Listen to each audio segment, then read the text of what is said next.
Good afternoon. Thank you for joining us. The Bank of Canada has cut its key interest rate to 2.75% amid what it calls a new crisis born out of the U.S. tariffs.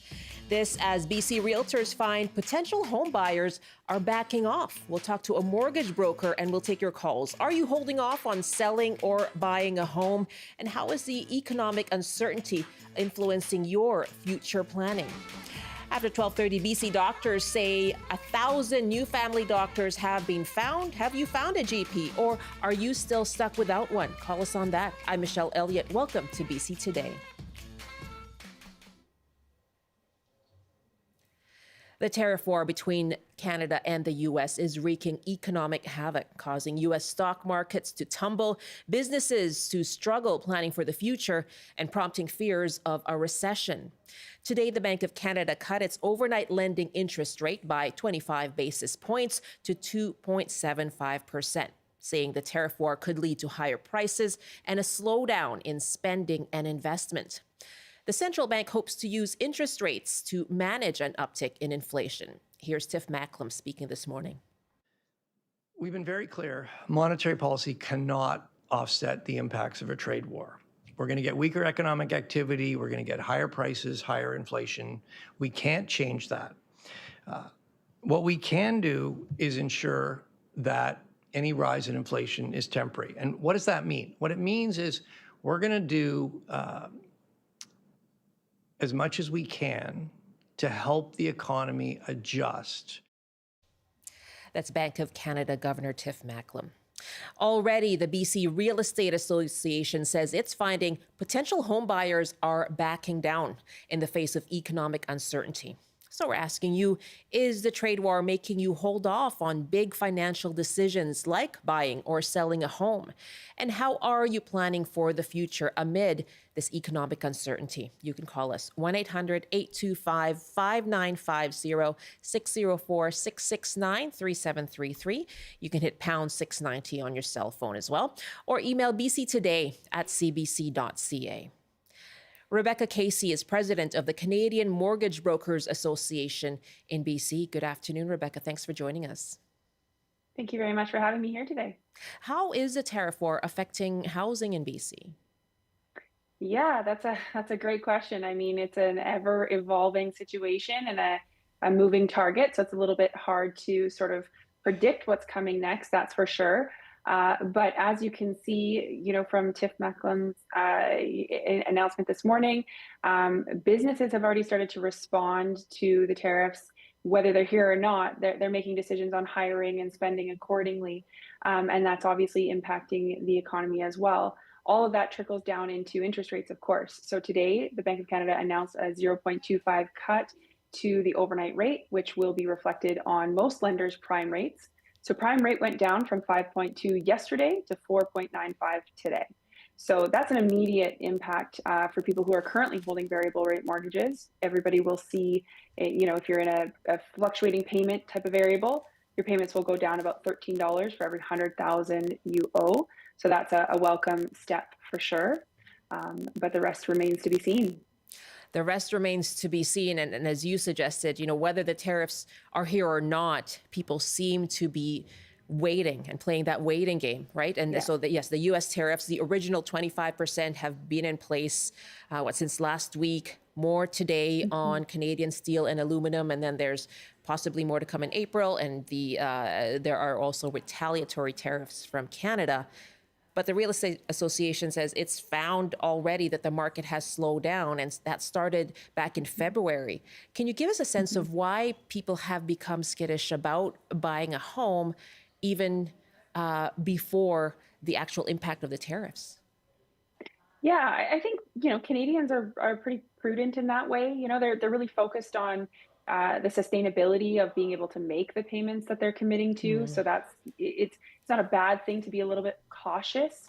However, I think, the guidance that we're largely giving is to focus on the economy within your family and to look at, budgets and to be really really focused on making sure that if you're making a decision to purchase a home, that you see yourself being in a position to make those payments long term. That's obviously the highest priority right now is, the economy within your family. Mm, What's going on globally is really hard to predict and hard to keep up with. And I right. think that, you're never going to be able to time a perfect window for purchasing the home to catch the lowest possible purchase price or best possible interest rate.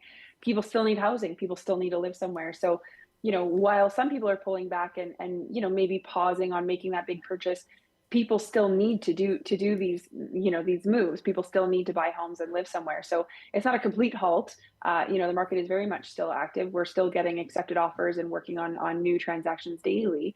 However, I do understand that, if it's an elective sort of conversation, people are holding back and being a little bit more thoughtful, which isn't a bad thing. My guest is Rebecca Casey, president of the Canadian Mortgage Brokers Association in BC. And we're asking you, have you held off on big financial decisions like buying a home in light of the tariff war and economic uncertainty? And how are you approaching major financial decisions, as you mentioned, personal financial decisions in your own home? How are you approaching that amid the economic uncertainty right now? 1-800-825-5950, 604-669-3733. Love to hear from you. Our email address is bctoday@cbc.ca. Sherry is joining us from Souk. Hi, Sherry. Hi, how are Hi. you today? I am fine. Tell me how you're doing and how your financial planning is going. I want to list my house, and I've been kind of watching the market as well, and I've been preparing my house to list to sell. And then Trump got elected, and I went, no, because I made the same attempt 5 years ago, and then COVID hit, and I pulled my house off the market, and the real estate market went skyrocketing. So now I'm kind of sitting going, oh, is the same thing going to happen again? Should I be cautious? What should I do? I want to retire in 3 years, so I'm kind of at that stage where I need to make, the step towards, the downsizing and doing that now instead of waiting until I'm actually retired, which would be more difficult. So I'm in a bit of a conundrum as to how to proceed. My gut's saying do it cautiously, but I'm kind of, my voice inside my head's going, no, we just need to go for it now. So that's kind of where I'm at right now. And does hearing a cut in the interest rate, does that influence you at all in terms of, hey, there may be, more activity if people are looking at lower interest rates? Yeah, like I said, I've been following the market, and did read a recent report that in the Greater Vancouver area, there's kind of a little bit of a cooling off as people are a bit cautious. I haven't heard anything yet of the same happening around on Vancouver Island, but definitely a rate cut does encourage people to look at that because everything is so uncertain and up in the air right now. It's like, do we hold off or do we kind of carry on and yes, exercise caution, but not maybe, shut everything down because we do need to keep, the markets flowing and moving as well. You've hit the nail on the head there in terms of that conundrum, Sherry. Thank you so much for the call. Thank you. That's Sherry in beautiful Souk on Vancouver Island. And so, so Rebecca, what does that, and she says there is some influence in light of the interest rate cut today that may sway her one way or another. But what impact will that interest rate cut have then? Yeah, I mean, it absolutely does support people who are trying to get into the market because, as you know, one of the big challenges over the last few years with the rising interest rates was that the stress test was obviously in lockstep with that, which really limited some buyers from being able to enter the market because they weren't able to qualify. So every single one of these rate cuts contributes to a little bit more breathing room, a little bit more qualification ability for brand new, home purchasers. So there will be more buyers eligible out there to purchase homes. And like I said before, regardless of what's happening economically, we still have a major supply and demand issue on real estate. So we do not, simply put, we do not have enough homes for the number of people that need to be housed. We don't. And so with that in mind, our real estate market, particularly in British Columbia, there's not really a lot of room for it to continue to go down, which, we've seen in the last couple of years, it was quite stagnant in terms of values. They weren't going up. We did see some areas where we did see some reduction in value, but it wasn't catastrophic. People weren't losing home value by, huge margins. It was just, little dips here and there. So the thing about, Sherry's situation is that somebody like her or anybody who's looking to sell and buy, the activity is relevant. So if they're going to take a slightly lower purchase price on the place they're selling, they're also going to pay a little bit less on what they're buying. So this takes me back to my original point. Focus on the economy within your family. Focus on the payments and the structure and where you're at financially in a sustainable way that works for you, instead of trying to time, peak value for your place and then low value on the place that you're trying to buy. You're not going to hit that, so it's quite relevant on both sides in a case like that. But yeah, I do see that, while activity might be low right now, it's not going to come to a halt. That's for sure. I wonder about people who are worried about their job security, though, given, businesses also facing uncertainty and wondering whether they should be downsizing. Yeah, without a doubt, you need to consider that. And I think I have plenty of clients in the main industries that are, facing bigger tariffs and bigger threats and things like that. And we do a lot of consultation and building contingency plans and, setting up, okay, do you have access to a line of credit right now? Should you need to, carry some debt for part of this, uncertain period of time. So we are having those conversations, and I think, any professional, it's on them to be asking those questions and to be working with people through that. But again, that goes back to the economy within that family. Not every professional or every person is in one of these vulnerable sectors that needs to be thinking about those things. So, it's a case by case basis and ever evolving. Yeah, that sounds pretty prudent. Let's put out the phone numbers again. Asking you, amid the economic uncertainty, are you holding off on major financial decisions like buying or selling a home? How are you approaching your planning for the future in light of the tariff war? You can give us a call, 1-800-825-5950, 604-669-3733. You can hit pound 690 on your cell phone. Our email address is bctoday@cbc.ca. My guest is Rebecca Casey, president of the Canadian Mortgage Brokers Association in BC. And so the association supports this rate cut today. What more do you think should happen? Should there be further cuts down the road? Yeah, absolutely. The interest rate increases that were brought in after COVID to mitigate the economy and inflation. Now that inflation is at target, we do have more work to do. There's a high debt load. There's folks in high interest rates right now. And they talk about, whenever you hear the conversation around inflation, they talk about how the shelter costs are quite sticky. Well, that's due to high interest rates. So there is more work to be done. We are calling for more cuts, and we do hope the Bank of Canada will take a closer look at a bigger cut. There's lots of data that suggests that a bigger, more aggressive cut will provide relief and support and bring what the economy needs. But noted today that the governors, when faced with that question, did say they absolutely did not entertain a half a base point cut. I thought that was very interesting, and I believe that's just to do with the high level of uncertainty and wanting to be able to pull that lever later if they can.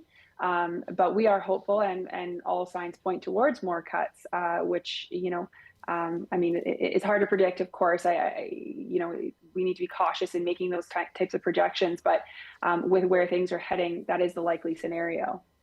Let's take another call from Colin in Victoria. Hi, Colin. Your thoughts on how to approach financial planning and big decisions right now, like buying or selling a home? Hi, Colin. Okay, I think we've lost our connection. We're going to try and reconnect with Colin. He has some thoughts about the interest rate cuts as well. Let me ask you, Rebecca, today, Tiff Macklem didn't use the word recession specifically, but that's certainly part of the discussion here. A looming recession, lots of concerns around that. How would that affect the housing market? Yeah, a recession would again be one of those things where the lever the Bank of Canada would pull would be to reduce interest rates to stimulate the economy and encourage spending. So if that happened, if they, if we were in a recession and there were future rate cuts, that's usually a time when you see not only first-time home buyers but investors. You start seeing people who want to move up in the real estate chain. So that does kick off a fair bit of activity. Again, our market where we are in British Columbia, and particularly BC Lower Mainland, sees a high volume of transactions kind of regardless of what's going on because of the fact that we have this major supply and demand issue. So yeah, we do expect activity with these cuts, but apart from the activity in the market, we're focused on the relief that it brings to Canadians. We have people sitting in high interest rate debt, mortgages, lines of credit, and they need some relief. They need a little bit of breathing room on those payments so that they can put their money back into the economy and keep things going. So, that's part of the equation that we, again, we welcome and encourage from the Bank of Canada in terms of interest rate cuts. Chris writes from Squamish, where we know there is certainly a strained housing market. And Chris writes, the compounding need for housing is not going away and will get even more strained in the coming years. With new bylaws in my town, I can build a detached suite on my property now. So I'll go ahead with that as a project this summer. I will borrow to do this through my credit union, and I'll try to include as much Canadian-made materials as possible. A good little triple header for the economy. Buying Canadian, borrowing through a credit union, and creating more housing. Okay, so he sounds like he's seeing an opportunity there. Yeah, I mean, I applaud you, Chris. I think that is an absolutely wonderful plan. Like I said, buying Canadian, using the credit union, supporting the housing market, those are all really good things and things that we all need to be looking at as much as we can in terms of buying local, spending our money on local things. That's really important right now. The housing and density is a hot topic, and I understand that, Yes. if you ask most people in most communities, they're not exactly for a lot of development in their area. I understand that. I see it a lot in my own community here in the South Surrey White Rock area. Lots of people aren't keen on development, and I understand that. But it's a bit of a challenge to try and get the point across that if you aren't in the housing market right now, if you're not participating in the housing market right now, in order to get in, it's a steep climb, and it's a lot bigger of a hill to get into that housing market now than it was 10 years ago. And the biggest problem is because we just don't have enough supply.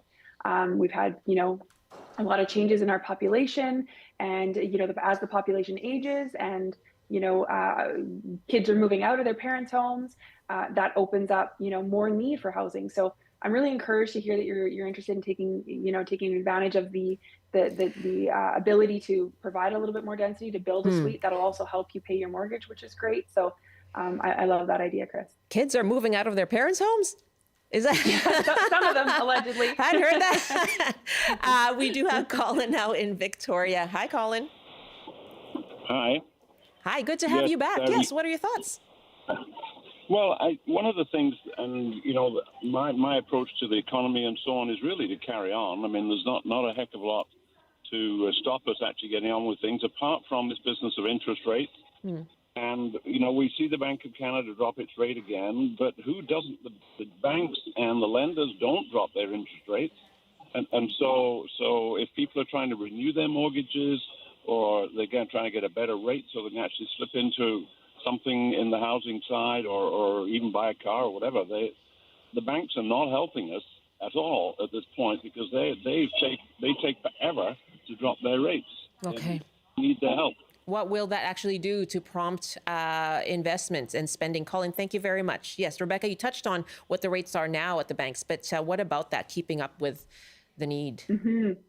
Yeah, I'm really glad Colin brought that up, because that is a major point that I think the general population maybe doesn't have full understanding of. So every time the Bank of Canada drops their overnight rate, the banks and lenders' prime lending rates adjust accordingly. So when you hear about the overnight rate being dropped to 2.75, that's not an interest rate. That's a lending rate that's connected to the bank's borrowing money and whatnot. So the prime lending rate has moved, and we're now at 4.95%, but fixed rates have not moved. And that's the most common question that I get on Bank of Canada announcement date is, can I get a better fixed rate now? But you can't, because those rates haven't moved. For that The term, fixed rates move. Yeah, well, and then once you're in a term, you're in that term. Your rate doesn't fluctuate. So yes, without a doubt. But even if you've got a pending application and you're sitting in an approval with a fixed rate mortgage, that fixed rate hasn't changed yet. What we see fixed rates move with is the bond yields, and the bond yields have been a little bit all over the place lately, but we're not seeing a whole lot of reduction in the fixed rate space right now. A lot of people are more back into wanting to go variable, which another hot topic. You ask anybody who's in a variable rate that weathered through 2022, 2023, right. They're not happy. They're not comfortable. They didn't enjoy that, experience, myself included. However, we're back in a place where, as we see the rate cuts, the only way for you to be able to actualize some of these discounts or these rate cuts we're seeing is to go variable. So a lot of the advice that we're seeing and us mortgage brokers are providing to our clients is to consider taking a variable to ride the next few rate cuts down and then lock it in when there's a little bit more economic certainty to avoid that trajectory back up if they do need to increase rates again to curb inflation. So, right now, as I mentioned earlier, we do expect a few more rate cuts, quite possibly. We are hoping that the Bank of Canada will consider a larger cut in the future. And so the best way to absorb those discounts is to be in a variable rate mortgage. If you're in a fixed rate, you're not going to get them. Rebecca, thank you very much. Really good to hear your explanation of what today's announcement means amid this uncertainty that the economy is going through right now. Good to speak with you. Thank you for having me.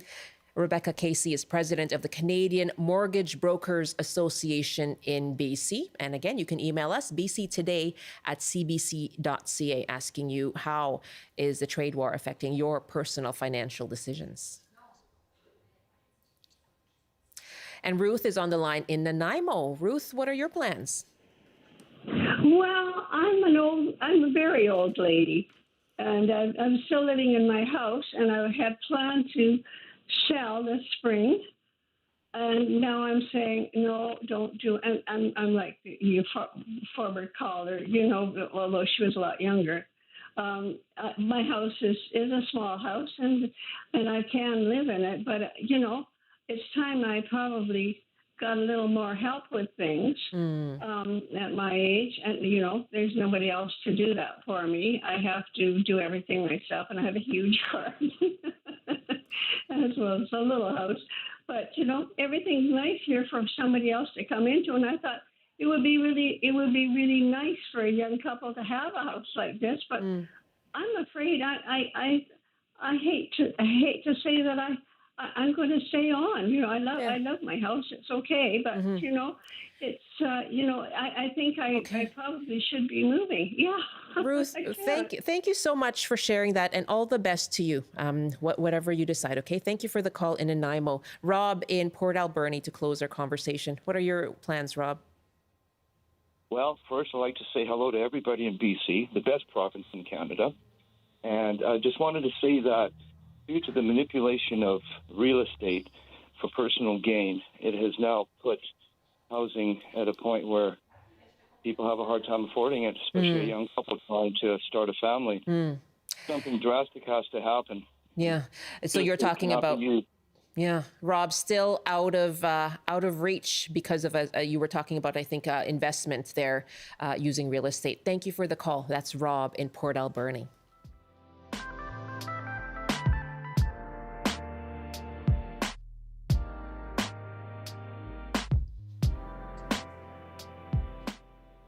It's 12:30 now. You're with BC Today here on CBC Radio 1, CBC Television, and live streaming as well. I'm Michelle Elliott. Thanks so much for joining us. Very nice to be with you.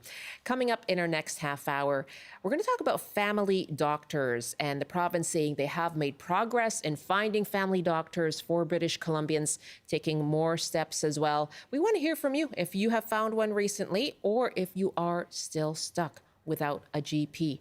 Love to hear from you in our next half hour. We'll get you updated on the tariff wars as well. That's coming up after this CBC News update now. Good afternoon. The Sea to Sky Highway is closed near Whistler due to a multi-vehicle crash. RCMP say it happened between Callahan Valley Road and Brew Creek Road around 9 o'clock. People are being told to avoid the area as road conditions are not good and there will be extensive delays. BC's police watchdog has cleared Vancouver officers in relation to the death of a motorcyclist that occurred shortly after a chase had stopped. The Independent Investigations Office says police tried to conduct a traffic stop last November because a motorcycle didn't have a license plate. The officers called off the subsequent chase, but the IIO says a short time later, the motorcycle hit a parked car. The rider was pronounced dead at the scene. The office says there are no reasonable grounds to believe any officer may have committed an offense.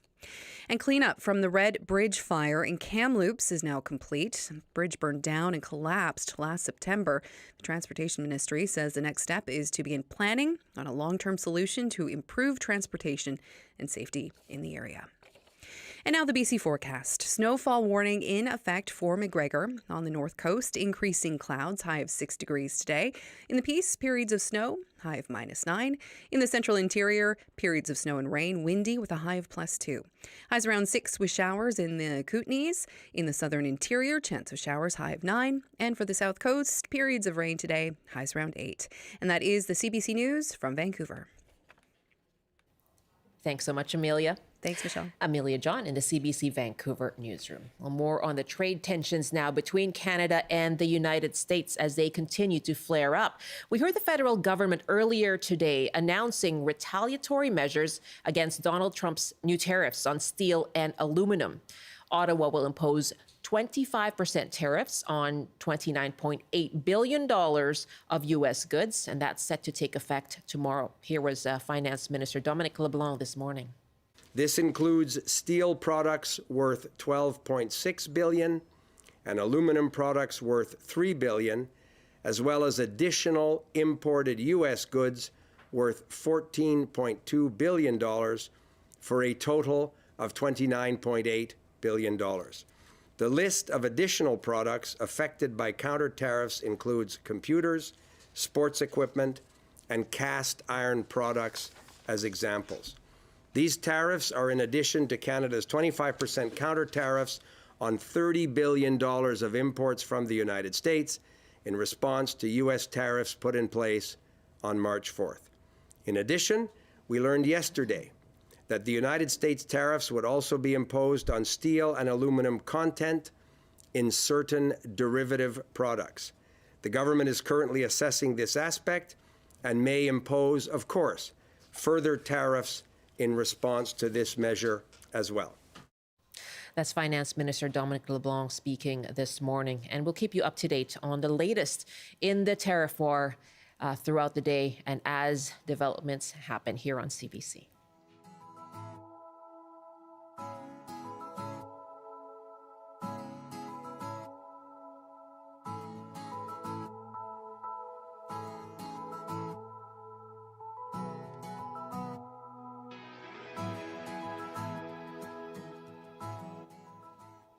BC is still short of family doctors. Now, they say progress has been made, though, through expedited credential programs and a new payment model for family doctors. We'll hear more about that in a moment.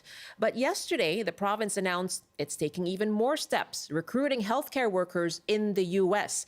by fast-tracking the credential process. Here's Health Minister Josie Osborne. Over the last few weeks, we've seen more U.S. doctors and nurses expressing interest to come here to Canada to work. And with the uncertainty and chaos that's happening down south of the border, it certainly doesn't come as a surprise. This provides an opportunity for BC to send a clear message to doctors and nurses who are working in the U.S. Now is the time to come to British Columbia. So as part of yesterday's announcement, doctors trained in the U.S. and those who hold certification from the American Board of Medical Specialties can become fully licensed in BC without the need for further assessment, examination, or training. So that's the latest on that. But as I've said, there have been changes made already to try to fill the family doctor gap. The province did sign a couple of years ago a deal with family doctors for a new payment model that doctors said would attract more to the practice. It's called the longitudinal family physician payment model. And they say it's added more than 1,000 new GPs to the BC system for nearly 250,000 new patients. Well, we're asking you, have you recently found a family doctor, or are you still stuck without one? You can call us 1-800-825-5950, 604-669-3733. You can hit pound 690 on your phone or email bctoday@cbc.ca. Dr. Tahmeena Ali is past president and chair of BC Family Doctors. Good afternoon, Dr. Ali. Good afternoon. Well, how far does that 1,001 new doctors take us in terms of filling the shortage of family doctors? Well, I think we can see it already with those numbers that you mentioned in regards to 250,000 out of 1 million unattached patients finding a family doctor. And so the hope is that with that ongoing trend that we can close the gap and in a few short years, perhaps have everyone attached. And I know the number a couple of years ago was around 900,000 British Columbians without a family doctor. So that takes us to what, about 650,000 without one? Correct. Yes. Perhaps you can outline for us what that means for those patients. You know, what is the struggle of not having a family doctor?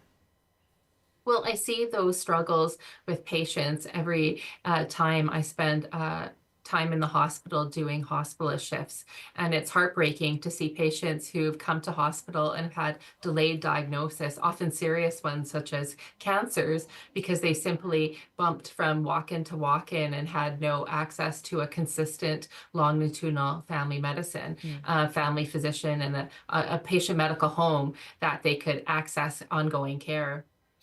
So for the doctors that have been hired or who have come into the system, where are they actually coming from? Well, it's a mix of things. We have our new graduates from finishing their residency program who are choosing to start a practice. For many years, the pattern has been for them to go into other areas of medicine, whether that's hospital medicine, as I mentioned, or more selective fields, working at specialized clinics such as child and youth mental health or addictions, and not really feeling comfortable and confident because of the financial burdens to go ahead and start their own practice. And what we've seen with the longitudinal family physician model, or LFP, as we like to call it for short, has really changed it. We've got new grads coming. We have physicians from elsewhere, including the United States, as mentioned in the press conference yesterday, as well as doctors who switched to doing just hospital medicine because it was too much to do family practice the way we were paid before, who've come back to doing family practice. So it's a mix of sources. Oh, really? And what difference does this new payment model make for them? Well, it's not only the new people that intake, the extra 1,000 patients, physicians that we're so excited about. It's keeping physicians like myself that I think has also been the important thing. Many people like colleagues were feeling so burnt out and really feeling financially pressed in regards to provide the service and care we wanted to give to our patients and to pay our staff and manage rent and rising costs. It was getting to be too much, and it didn't make sense fiscally to continue practicing family medicine in that environment. And with the LFP payment model, it's changed things so that it is financially viable to continue practicing family medicine in British Columbia, not only for now, but hopefully for the foreseeable future. My guest is Dr. Tahmeena Ali, past president and chair of BC Family Doctors. We're asking you, in light of new data showing that 1,001 family doctors have come to the system after or since the new LFP payment model was put in place. So we're asking you, have you found a doctor recently, a family doctor, or are you still stuck without one? I want to hear from you. 1-800-825-5950. 604-669-3733. You can email bctoday@cbc.ca. Evan is on the line from Victoria. And how are you doing in terms of a family doctor, Evan? Oh, hi there. Thanks for taking the call. Yeah, we're a family of 4. We have 2 young kids, and we are absolutely struggling to get a doctor. We're on, of course, the provincial list, waiting patiently for that, call to get a doctor. We're really encouraged to hear that there's more doctors coming, but we're really just struggling. What's it like having 2 young kids? Oh my goodness, without a family doctor. Yeah, I mean, my wife was just saying the other day how it's incredible that, our daughter's 2 years old and she's never actually seen a doctor beyond getting, the standard vaccinations or whatever. Wow. But, it's just like we were thinking about back when we were kids, and we both grew up, one of us in Toronto and the other one in Montreal, and how we had regular checks and saw doctors and got all those regular assessments. And my wife keeps making fun of me. I'm 45 years old. And she says that I haven't gotten any regular checkups, and she wants to get a mammogram. And there's just really a long struggle. And both of us have the ability to get phone calls into the walk-in clinics, which aren't really walk-in clinics. And we struggle to get a doctor's appointment just for regular things that come up. So it's really worrisome. It's frustrating, and we're just really would love to get a doctor. Oh my goodness, I feel for you, Evan. Raising a young family, yourself as well, just trying to get those regular screenings. Thank you very much for calling. I'm going to put your question or your situation to Dr. Ali. Okay, thank you. All the best to you. First of all, do you have any advice for Evan, just as for his situation? No, and unfortunately, that's the situation so many British Columbians find themselves in. And it really speaks. And so first off, Evan, I am so sorry that your family's in this situation, and you're definitely not alone. And I think it speaks to the bigger conversation we need to have about our healthcare system. The College of Family Physicians of Canada has looked future-wise in regards to our population, our aging population, and the number of family physicians in Canada.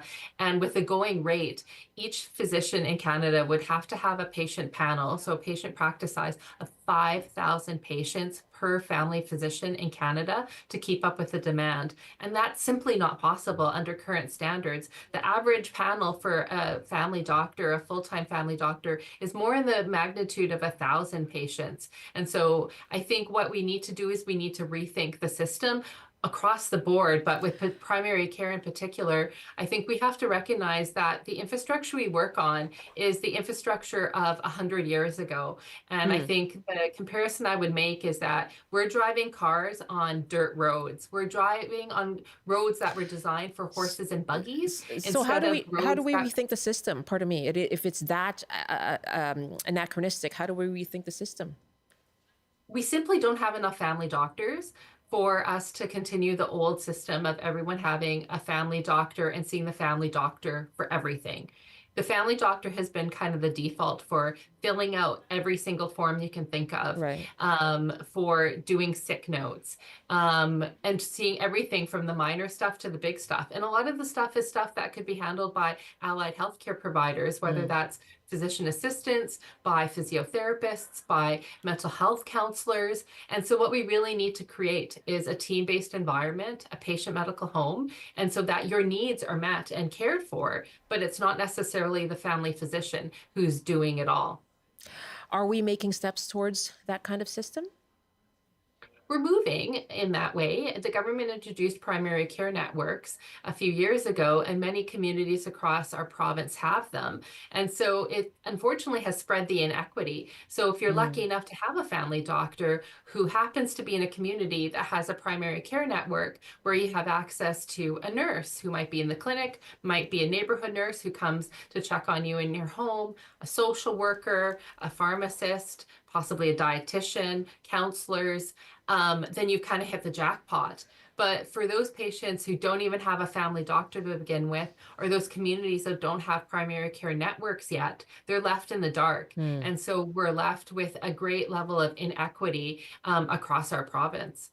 Let's take some more calls now as we ask you, have you been able to find a family doctor recently, or are you still stuck without one? New doctors have been found, 1,001 added to the system. That's meeting the needs of 250,000 patients. There are still, as we look at the nearly million British Columbians who did not have a family doctor as of a couple of years ago, that leaves still hundreds of thousands of British Columbians.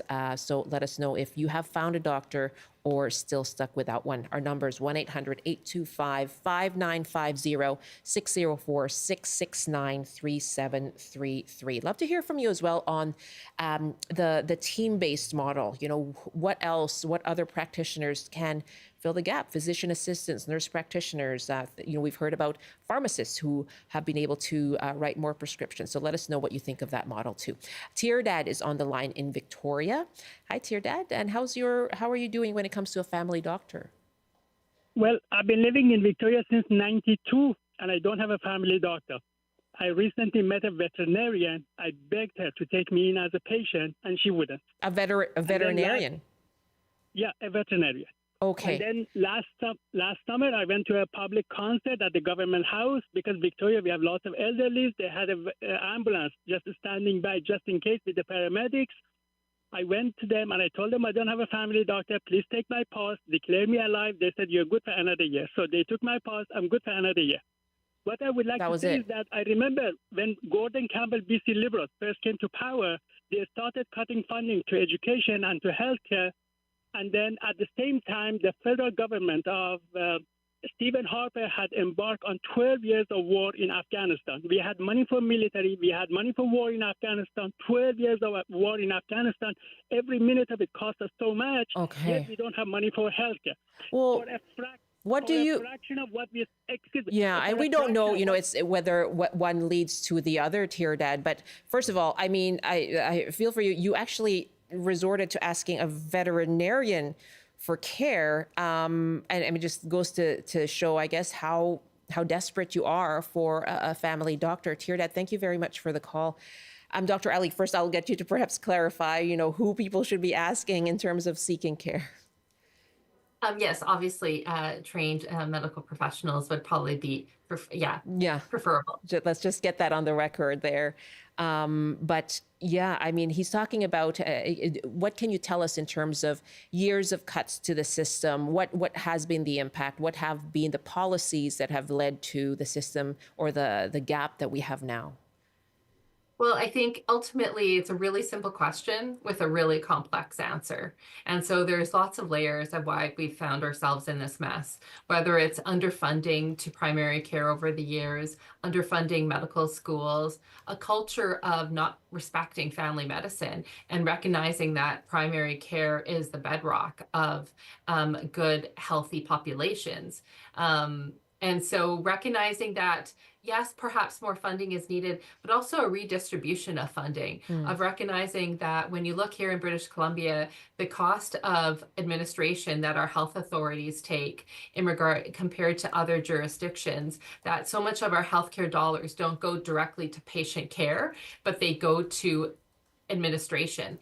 And so I think we really need to rethink the system and figure out how we can stretch those dollars and make them last so that we don't have people all over this province begging veterinarians or EMS staff for checkups. That's just not, that's ludicrous in this day and age in this country. And that adds pressure as well to the EMS staff, I would imagine. And their workload, given the workload they already have. Chris is on the line in Victoria. Hi, Chris. What are your thoughts on the need for family doctors? Yeah, well, I think there's still a massive need, Michelle. And, you know, I've got a family, a 7-year-old daughter now, but we've had and lost a family doctor a number of times in Victoria here. We're currently lucky enough to have a nurse practitioner for our family, and she is absolutely wonderful. And the only way we got that is we had our whole, you know, extended family on alert. And as soon as one person caught wind of there being an opening as nurse practitioner who was taking patients, not only did they sign up, but then they immediately asked, can we sign up our family? Wow. And we jumped on it and were able to get in there. But the real challenge, and, you know, your guest was just mentioning what things have been mentioned that are ludicrous. Well, I also find that it's ludicrous that even with the nurse practitioner, if, somebody gets sick in our house and they need to go and see a doctor, we're booking out 2-3 weeks to be able to get an appointment with our actual nurse practitioner. And so, we often end up going to a walk-in clinic anyways, because by the time we get in to see the nurse practitioner, whatever ailment we had is long gone and we've recovered already. And so, it's almost the difference between having like a standing monthly doctor's appointment that, we just make just in case we get sick, so that, we have an appointment where we can go to, or, hoping to be able to call and maybe get in, or, in the amount of time that we're actually sick. And so I think that's the big problem. That's such a good point, Chris. And I do find that's with family doctors as well. And I wonder about the impact and the pressure that puts on those walk-in clinics. Just a note that Peter wrote, why isn't the system supporting nurse practitioners to set up practice to serve patients? So thank you very much for that as well. So nurse practitioners and adding to their capacity. Why is there still a wait to be able to see either an NP or a GP of a couple of weeks, pushing people to go to either ERs or walk-in clinics, Dr. Ali? Well, I think this speaks to a couple of points. Number one, access. What Chris is describing is an access problem. And I mean, that also goes into our emergencies and stuff too, emergency rooms. And so, yeah, having a practitioner and not being able to get to them acutely is, makes it kind of useless.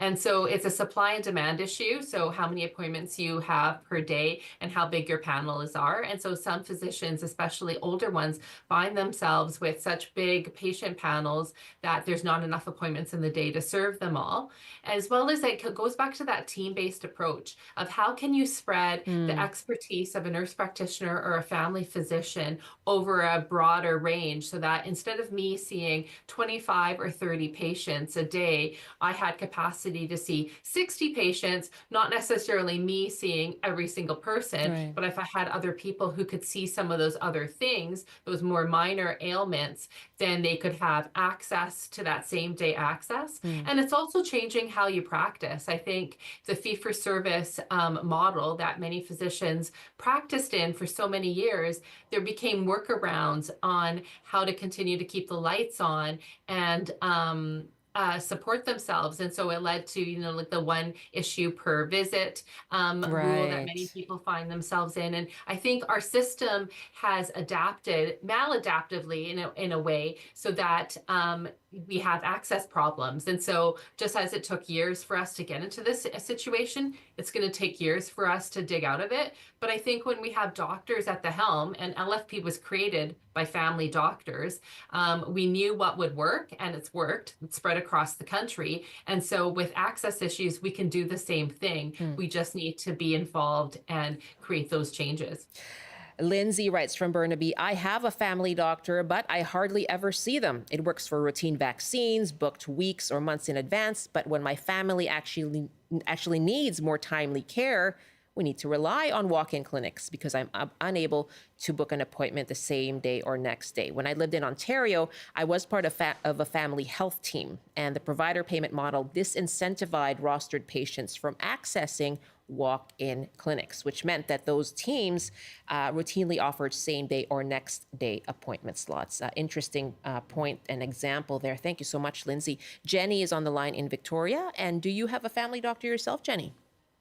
Hi. No, I haven't had a family doctor for 12 years. And it's very worrisome not having a doctor. I'm really happy to be able to phone in and call and express my feelings on all of this. It's very difficult in Victoria, like very difficult. If you need to get into the walk-in clinic, you have to call by 8 o'clock in the morning. Right. And when you call, either they don't have enough doctors for the day or they're already booked up. So then you have to try again the next day. So it's just seems so hopeless. And I mean, I'm young, but I'm not that young. I'll be 66 in May.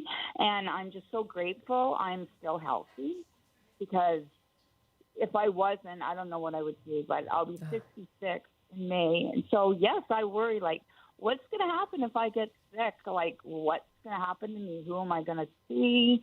If there's no doctors available, I just have to struggle on my own. I'm thankful I have a really good ophthalmologist. He did my eyes last year.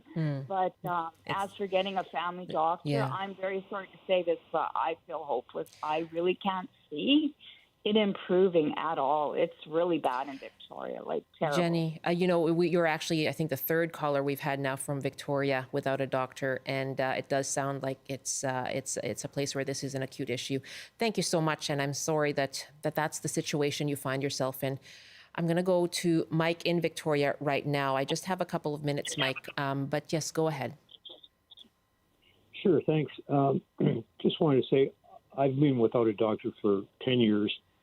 And I was seeing most of the time a clinic which closed, and now the last two or 3 years I've been seeing the urgent primary care center in Saanich, and most of the time I get through in the morning, and I've had a few appointments, and I have to say the care has been excellent.